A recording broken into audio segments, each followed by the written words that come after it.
Listen on BBC Sounds. I mean, the Olympics this year. Wow. You've been watching? Yeah, my 16-year-old son is obsessed with it. Yeah. It's brilliant. Yeah. Love Really it. good. How are we doing on the roads today? Well, what's your peak down on the M6 this morning? 2 lanes very clockwise, junction 12 to 13, because the M6 is completely open and turning around to the Worsley turn. The queue is back to Trafford Park at junction 9. You can still join at 12 if the M57 stands in one lane. Break down the M53, one lane's out southbound after the M56 at junction 11, so you've got some queues there as well. Often bypass in Nottinghamshire is still closed from Oakside Junction Road. So, I'm going to do the mortise hole for this wind brace. This was pre-bought. I've taken the measurements from it, and I'm going to mortise it into the top beam. Now, with the mortiser, I'm going a little bit wider or longer on the tenon, just to give me a little bit of wiggle room for when I try and assemble this with everything in situation.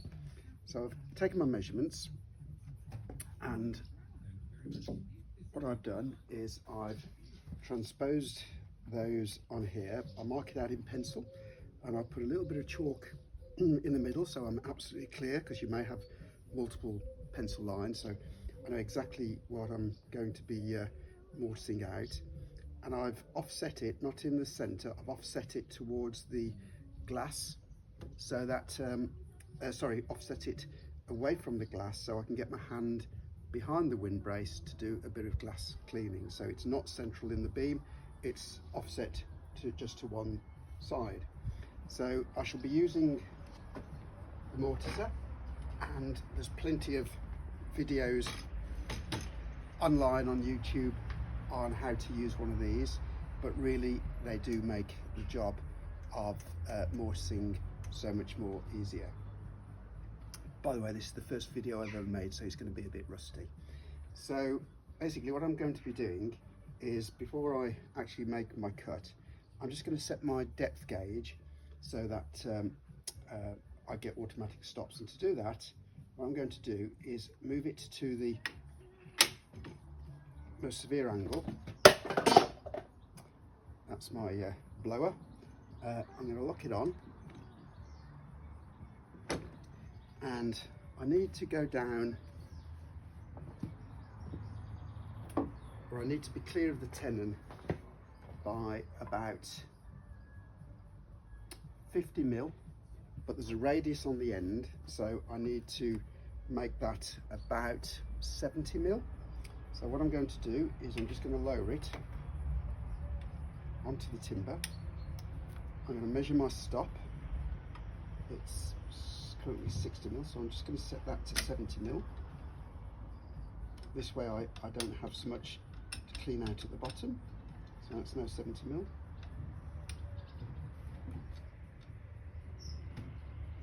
Pop that on.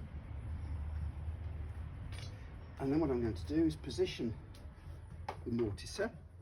So I'm just going to put that there. I'm going to lock it on. There's a gauge which tells me the first stop, so I'm going to get that centered on that.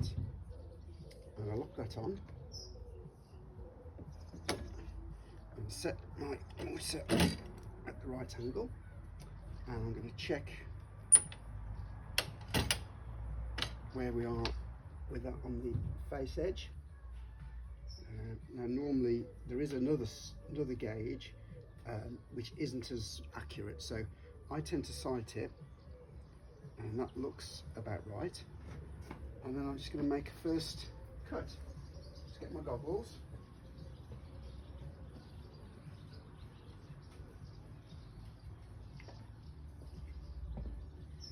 So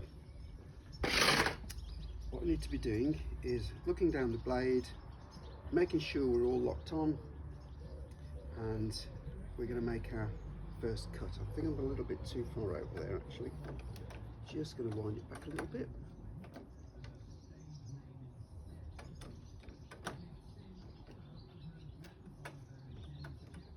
So that's looking a bit better. Just checking, blade's vertical, locks on.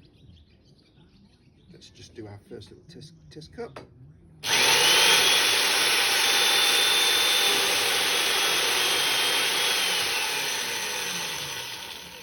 can see that I'm bang on the line, so I'm happy to continue with that cut.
So now I've returned it to the vertical.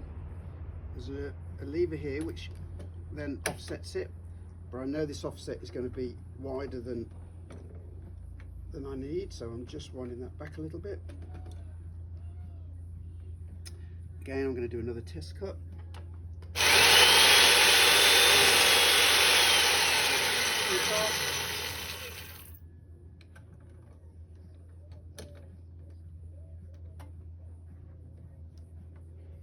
I'd say that's about right.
And that's the mortise cut. Take it off. Put it down there. To clean up, get yourself one of these. Brilliant tool.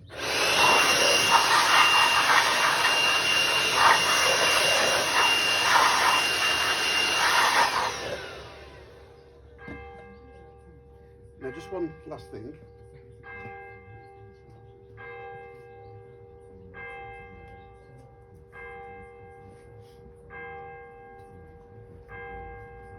So this beam is 6.5 meters long, very expensive. It's really important to take your time, measuring, get the orientation, marking front faces, back faces, tops. And basically I'm a big believer of making templates. So to make the mortise for the braces, what I've done is I've measured from the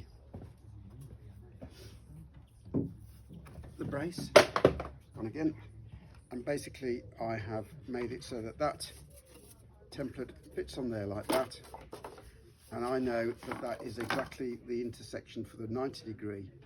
And I've left myself a little bit of wiggle room so I can get the brace in, and basically I've marked my front and back faces.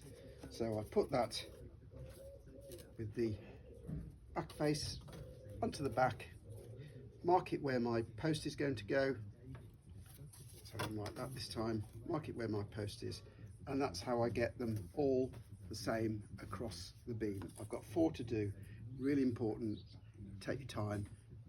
Mistakes with a beam of this length could be very, very expensive. And now what I'm going to do is just tidy up the base of the mortise.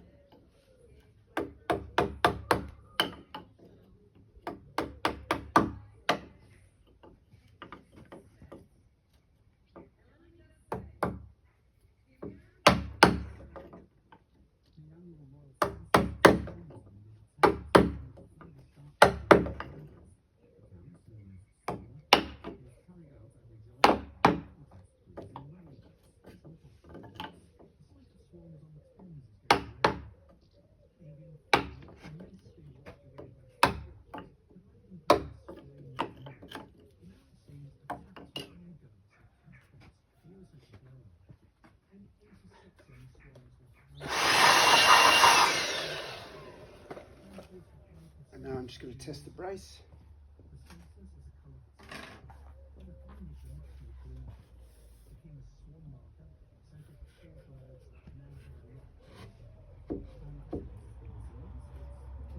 And I'm very happy with that.